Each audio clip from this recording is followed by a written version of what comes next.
to Fish Nerds, the podcast, where we talk about fish, fishing, and eating fish. I am Dave Kellum. And I am Clay Groves. Together we talk about fishy stuff that's happened to us, people we know, and other fish nerds we've seen. Anything is fair game, and it's a good bet one of us is fishing when we're supposed to be doing something else.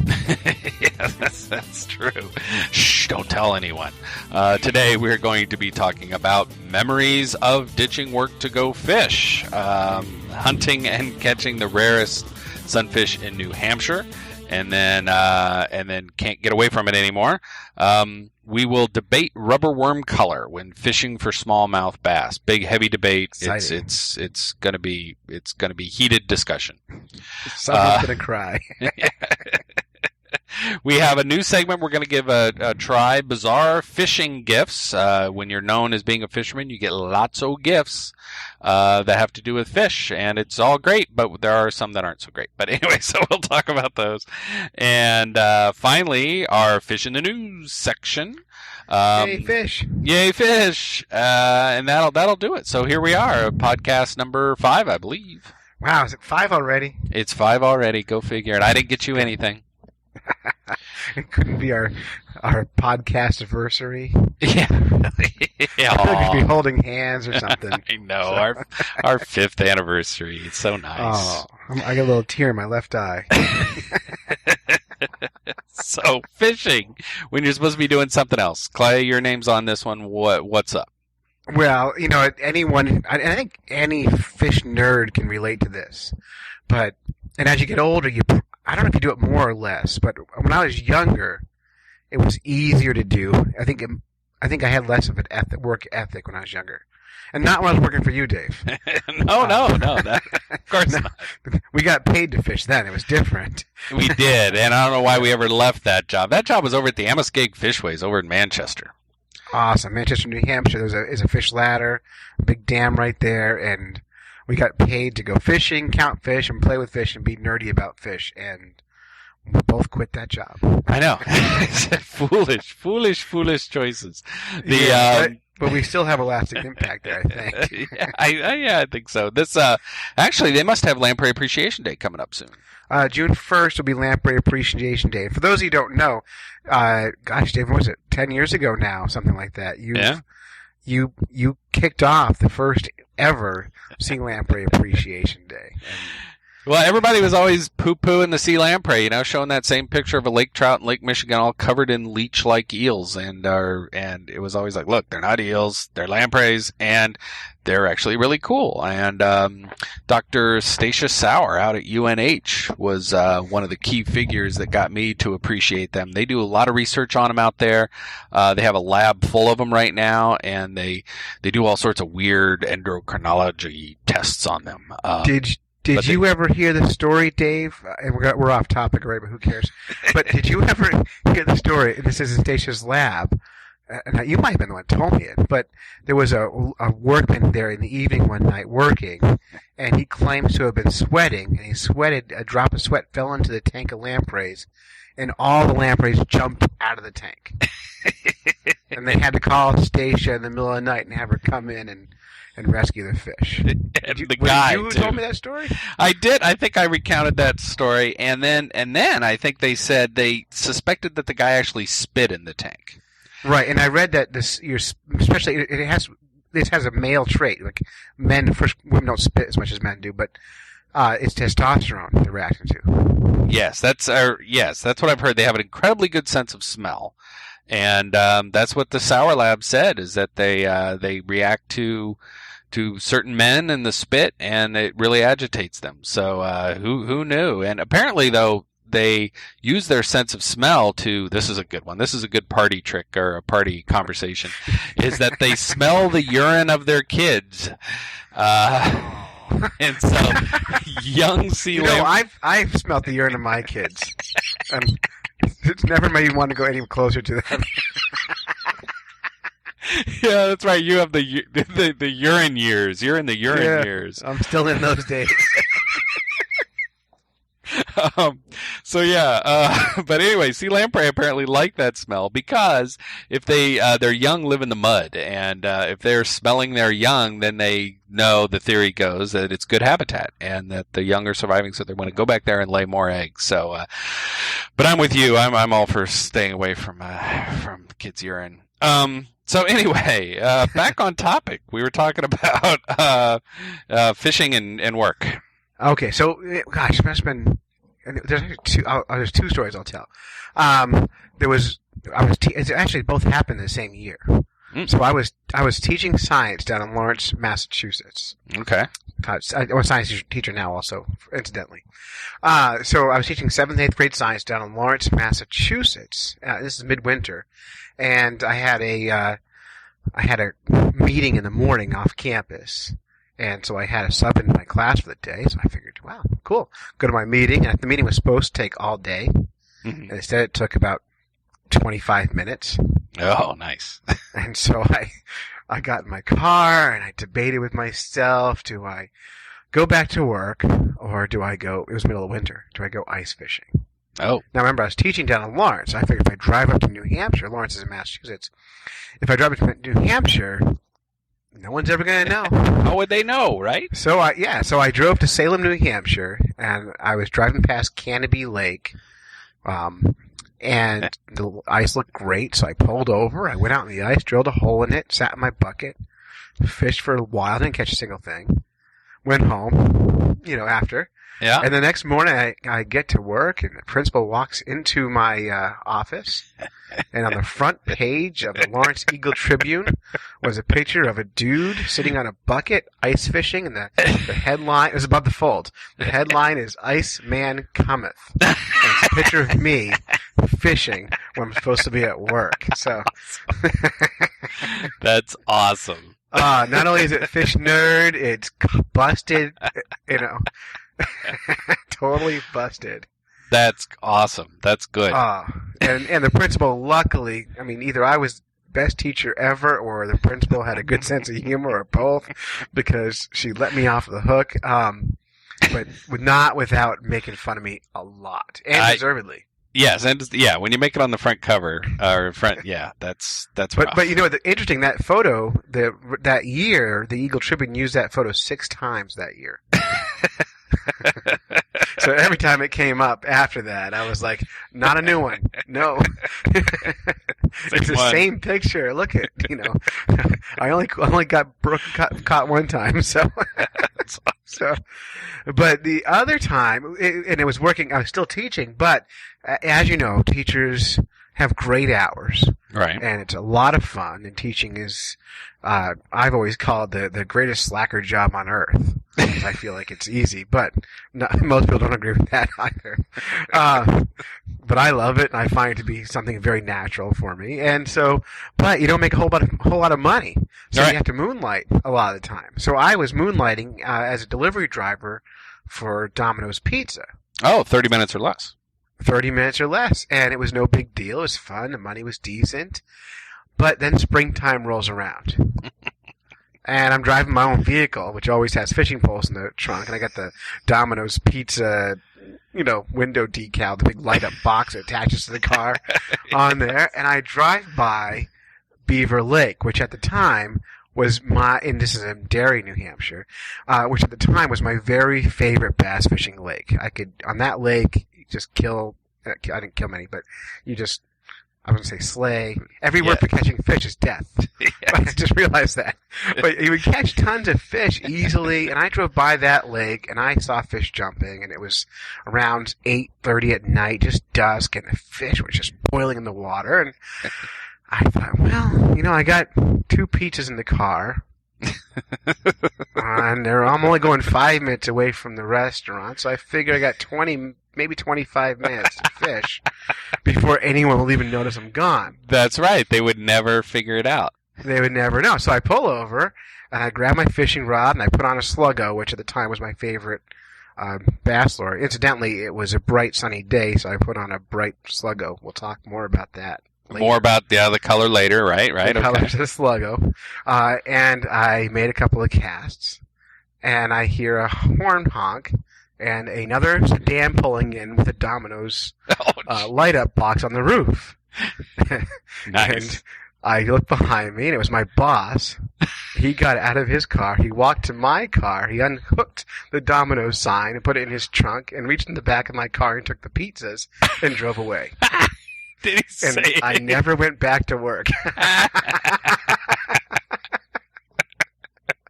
So, wow, that's a good one. Yeah, true story. That's a good story. Yeah, true. Did he say anything to you? Not a word. So. Wow. Yeah, good stuff. Good stuff. That's you ever do that good. kind of stuff, Dave? I didn't know. I haven't. The worst was in high school, but high school. I remember skipping school, and it actually didn't even necessarily happen to me. I had a friend, Tim. Tim skipped school with me, and we went out. I don't like that guy. We went out fishing on a river, and we crossed a river, and we didn't want to get our shoes wet, so we took off our shoes and then trudged across this river and was poking around the other side. Well, it was a flood control river, so they opened up the floodgates to let more water out of the reservoir. So when we got back, his shoes were floating down the river. Oh no. They were actually floating. And so we ran around and got one of them, but he had to go home and explain how he lost a shoe at school. So. Oh, it's always tough to figure out how to, a kid especially, how to best make up those stories. Yes. The big fail with most kids is how elaborate their stories get. They couldn't simply just say stuff in a puddle. They have to have a story that's this deep, elaborate. Oh yeah, there's a rival gang, or and it was a corn harvesting issue. I don't know what it was. Always blame the corn. That's my motto. Yes, that's right. So, but anyway, yeah, that's the only story really that I'm going to share. So, well, anyway.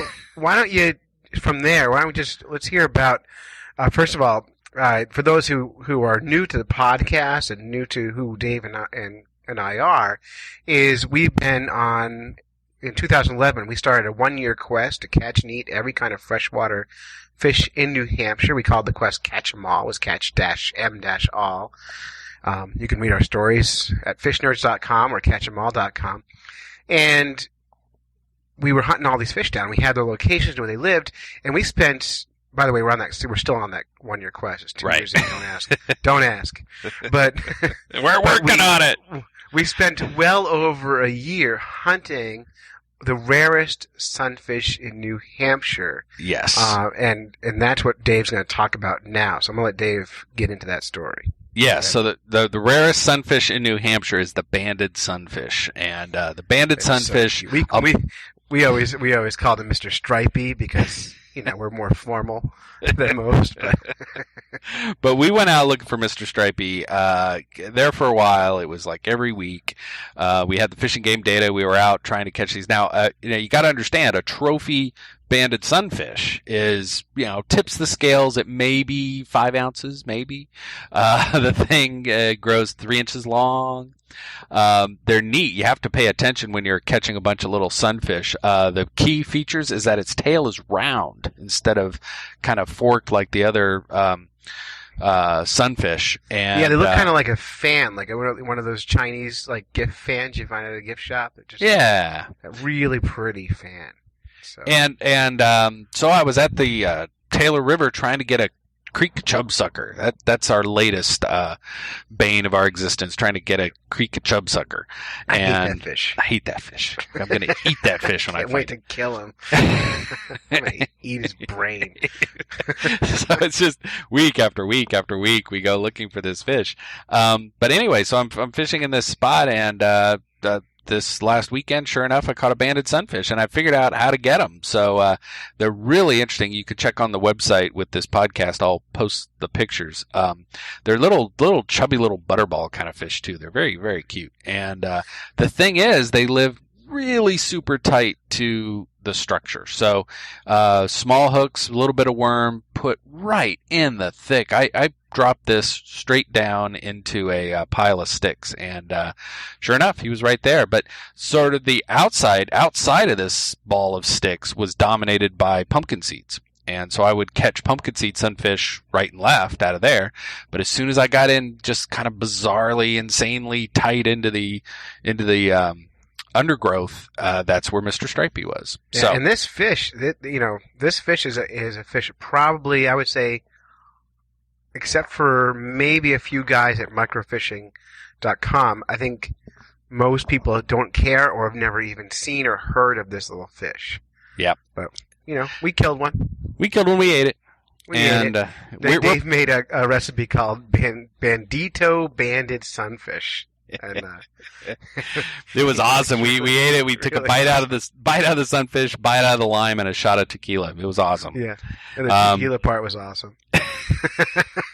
But anyway, so now I know how to catch a banded sunfish. So now I'm an official banded sunfish guide. If anybody wants to pay a trip, it's $3.50 per person. $3.50 bargain. And you provide the chips and salsa. So anyway, so that's my banded sunfish story, and hopefully this creek chubsucker is going to be the same story. Once we find them, then we'll be able to catch them left and right. But we're still looking. Yeah, God, it's such a pain in the neck. Such a pain in the neck. But then I'm working hard, slaving over the quest out here in this little creek and Taylor River, working my hardest. And what does Clay do? He goes out and does real fishing. Well, yes. Well, no, I did real catching. You did real fishing. So nice. Yeah, so you were catching name brand fish. I was actually it's tough because I'm supposed to be chasing long-nosed suckers. Yes, you are. I put time in, Dave. So settle down. But I've been out for days and days for this stupid fish. But it's at least 40-minute drive from my house to the nearest body of water that has that fish. Yeah. I've got a wife, I've got kids, and I want to keep them. So sometimes if I only have 2 hours free, I'm not driving that far away to turn around and come back empty-handed. I'm going to fish locally, and I've caught all my local fish. Yes, you have. Unlike you, Dave Kellum. So, the other night my friend Chris says, "Hey Clay, let's go fishing." I have a boat now, so I'm more popular than ever. So he says, "Let's go bass fishing. I know a good spot." So we grab a package of rubber worms and some big old hooks, and we cruise out to his super secret smallmouth bass honey hole, which is on Conway Lake in Conway, New Hampshire, oddly. And we cruise on out, and it's a bright, sunny day, and Chris and I immediately debate what color rubber worm do we use. Right.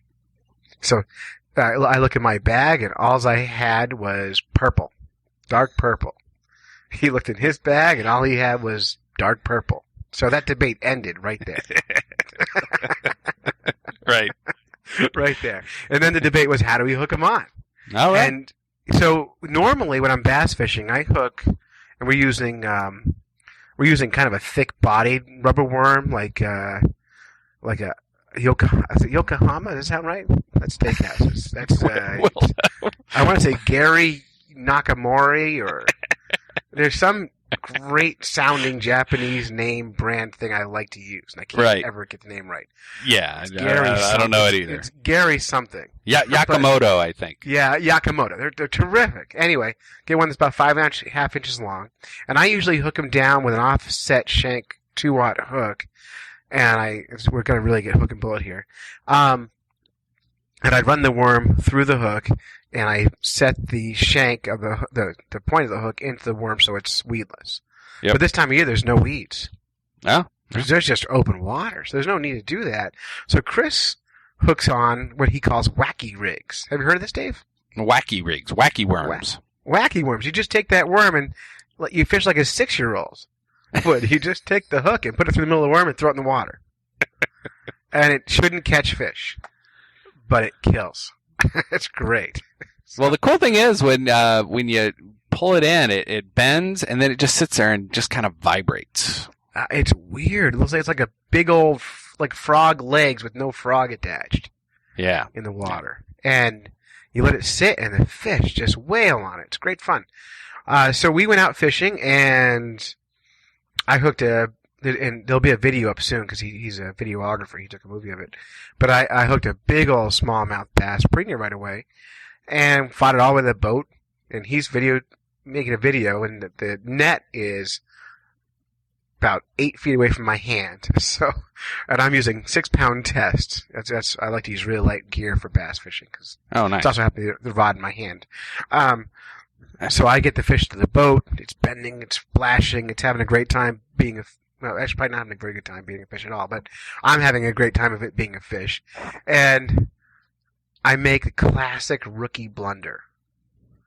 Yes. What do you think I did, Dave? What do you think I did? I know what you did. You know what I did? I grabbed the stupid fishing line. That's what I did. And everyone will tell you, don't touch the line. Grab the fish by its giant bucket mouth and pull it out of the water.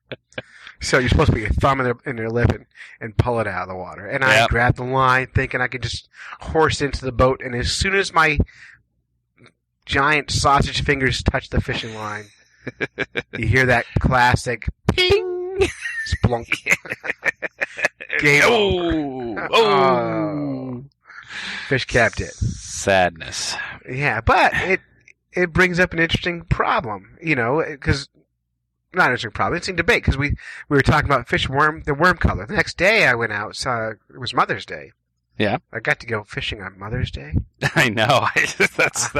That's tricky. I met my other friend out at 6 a.m. on Mother's Day, and this time I had bright colored worms.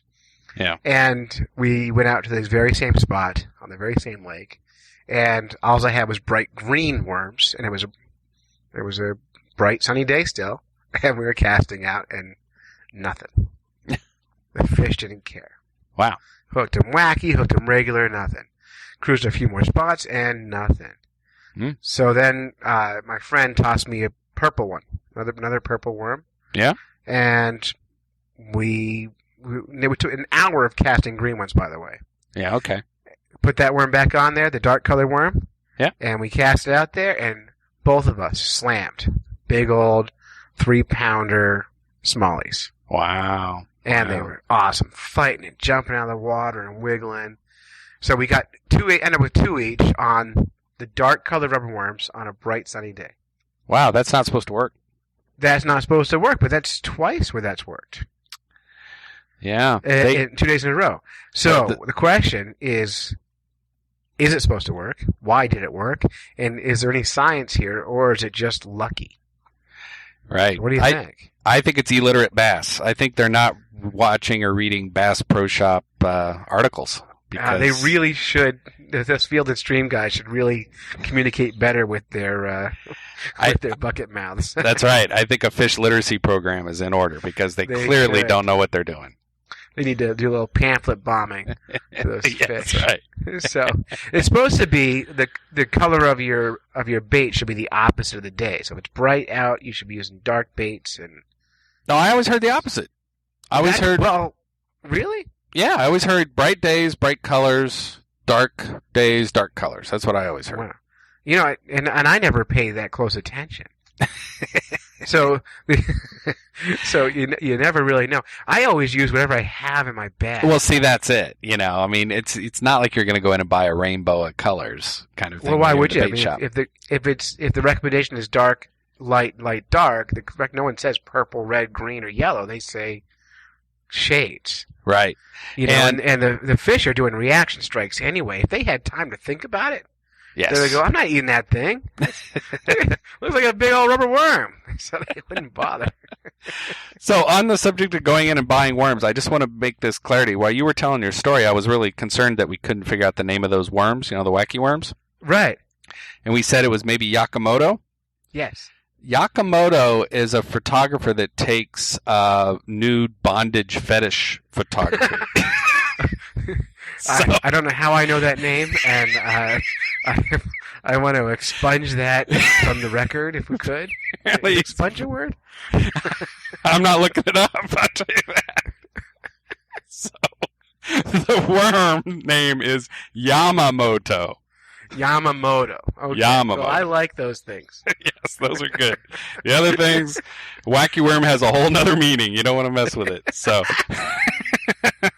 Gary Yamamoto, wacky worms, Senko soft baits. That's what you want. Well, good. And you'll see, we'll be writing up an article on fishnerds.com that will explain worm color theory, according to the experts. Yep. And we'll talk a little bit about the science of worm color on there, and hopefully we can find some examples of controlled studies. Because the problem with saying, oh, you got to use this color worm on this color day, and then you have an example of it, those are all anecdotal examples. Yes. The fact that it works or doesn't work on that particular day in that spot, there are so many other variables that play. I'm a science teacher, so I'm going to geek out here for a minute. Okay. But there are so many other variables that play into why you caught a fish at that spot at that particular time. You know, that could be the fact that you floated 20 feet downstream to where a hungrier fish lives. Maybe there was other bait in the water that the fish were out of frenzy. Maybe there were no fish where you were fishing the first time. So who knows what it was. Maybe somewhere in New Mexico a bird died and splashed into the water, and that water created a ripple across. Is there name a body of water in New Mexico? I picked a terrible state. Rio Grande. In the Rio Grande, and that flowed out to the Gulf of Mexico somehow. And in there, a fish ate whatever. I forgot. I lost my train of thought. But what if that had like a butterfly effect all the way across and caused that bass to eat that worm on that particular day?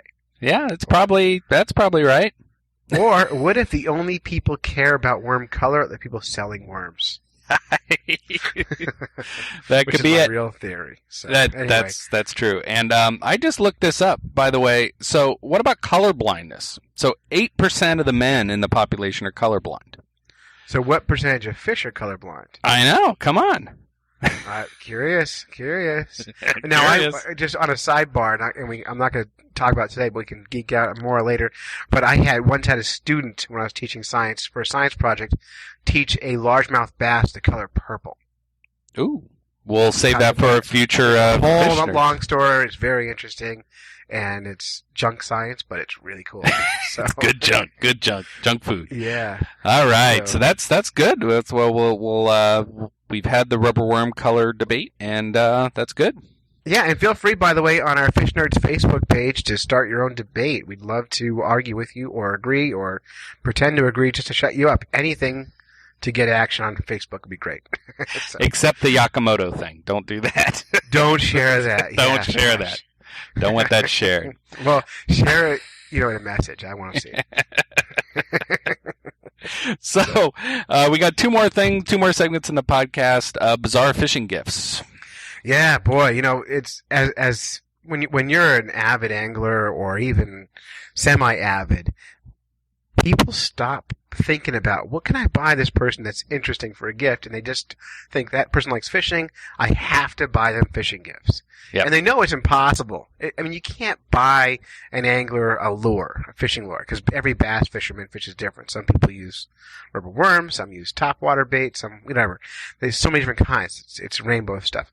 So they end up buying wacky fishing things. And so in this segment, we're going to be looking for the next few weeks at different gifty fish things that people have gotten us. And this happens to us. I own a giant fish spatula. And it's beautiful. It's a great big stainless steel spatula that are they called blades? Sure. The flat turny part of the spatula is probably 9 inches across. 9 inch. At a diagonal measurement, So a 9-inch rectangle. This huge old thing. And it comes in a nice blister pack, and it's made for grilling fish. Yeah. And I got it probably 7 years ago as a gift. And guess how many times, Dave, I've used it? I'm going to go with 0. 0. It's still in the blister pack. Yes. If I'm ever stuck on a gift for a fish nerd, I know what to get them. The fish re-gifting. Yeah, but I'm just trying to imagine. The reason I haven't used this, I try to vision myself using this thing. First of all, I rarely catch big fish. But second of all, I'm trying to have this giant fish on the grill, a giant spatula. I've never had a hard time rolling a fish over on the grill. So I've never gone, I got a giant fish on the grill. If only I had a giant spatula,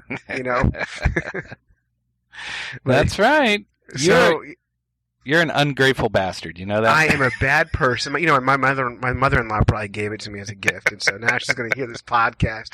I hope she at least listens. One more listener would be real nice. By the way, hi Mike, how you doing? Yeah, Mike, thanks for listening. Michael Mize, our listener, is enjoying it. But it's one of many gifts we can get. But these giant spatulas, and you know what better way to say I love you than with the gift of a spatula? That is true. That is true. Really, nothing says else. Happiness like spatulas, and it's a fun word at least. So, at least you know, I'm going to use it this summer sometime just to say I know how. Good. But that's a good goal. I hope I don't hurt anybody in the process. Right. So. All right. Very good. Segment. Very good. How about some fish in the news? Fish in the news. Indiana man could face charges for shooting fish. So, in Elkhart, Indiana, do you know what Elkhart's famous for, by the way? I don't even know where Elkhart is. In fact, Dave, I don't even know where anything in the middle of the country is. Well, Indiana is right under Lake Michigan, okay? Uh-huh. It's between Ohio and Illinois. In northern Indiana is Elkhart. Elkhart was famous for band instruments. They were the con band instruments. So anybody that had a brass, a trumpet, a saxophone, tuba, they probably came from Elkhart, Indiana. Really? Really, it's true. Who knew? Yeah, who knew? Yeah. So, but I think they're now they moved out of Elkhart. Anyway, so in northern Indiana, a man who allegedly shot a 42-inch long muskie with a bow and arrow could face formal charges for killing the fish. Wow, I was going to go like to fish prison. Yes, fish prison. I mean, don't every week we talk about people going to fish prison? Didn't last week we talk about fish prison also? We did. Well, this guy deserves it because he not only shot it, right? So there's this arrow hole in the muskie, but then he took it to a taxidermist. And so the taxidermist was like, dude, I'm going to report you. So he called, I assume he called the conservation officers and got the guy arrested. But, you know, how do you get around that? You know, the guy's a taxidermist. He's seen fish before. Right. He's so busted. I dropped it and it landed on a spear, you know.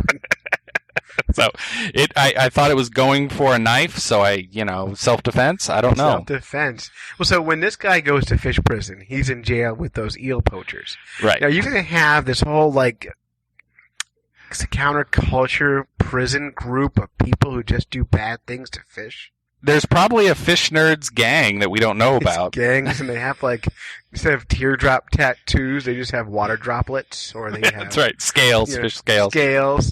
On their left eye, they all have a little scale. They're like rainbow fish, you know? They just share that scale with each one.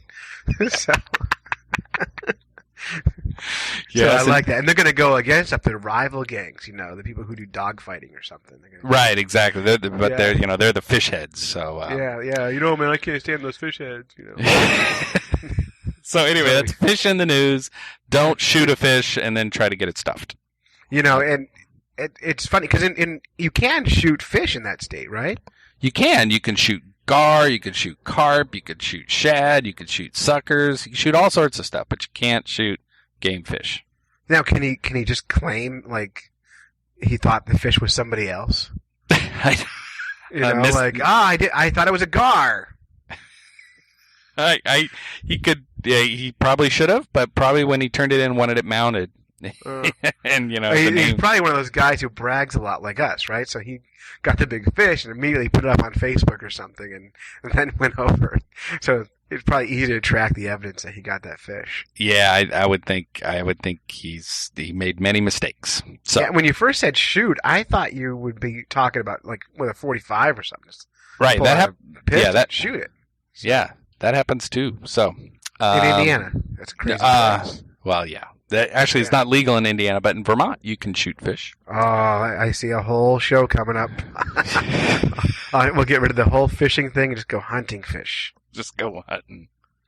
That's awesome. All right. So this has been now our longest podcast, and we started with nothing to say. So that's something. Look at that! It's all those fish stories, and it's a fun thing about fishing is the stories get better and better the more you tell them. So. They do. So and to our listener. Our Are you a fish nerd? Do you know a fish nerd? If you answered yes to either of these questions, you could be a fish nerd correspondent. Email us at alalama@fishnerds.com. I don't know. That was a typo. That's a typo. That's a new one. I don't know. That's in the script. I tried to write, I'm a fish nerd. at fishnerd.com. I don't know how that happened. So we got a llama. Okay. Yeah, you can type in any word you want at fishnerds.com and we'll get it. So we usually if you want to write a la llama, have a great time. So, sorry about the typo. Also, if you want to see the Fish Nerds live on May 30th, that's this month, Dave. We're going to be at Tin Mountain Conservation Center in Albany, New Hampshire at 7 p.m. Mm-hmm. And we're going to talk all about our quest to catch and eat every kind of freshwater fish in New Hampshire. And exciting. We'll have lots of cool pictures and a slideshow. We'll even bring in something interesting that no one in that crowd will have ever eaten before. That's true. That's true. Promise. Yeah, that's a promise. You can take that to the bank. Yeah, if you can cash it, let us know how you did that, and we'll do the same. So. All right, so that concludes this podcast. That concludes the podcast. So remember, from albacore to Xander, we are the source for fishy stuff. Yep, and remember, we troll the internet, so you don't have to. Fishnerds.com.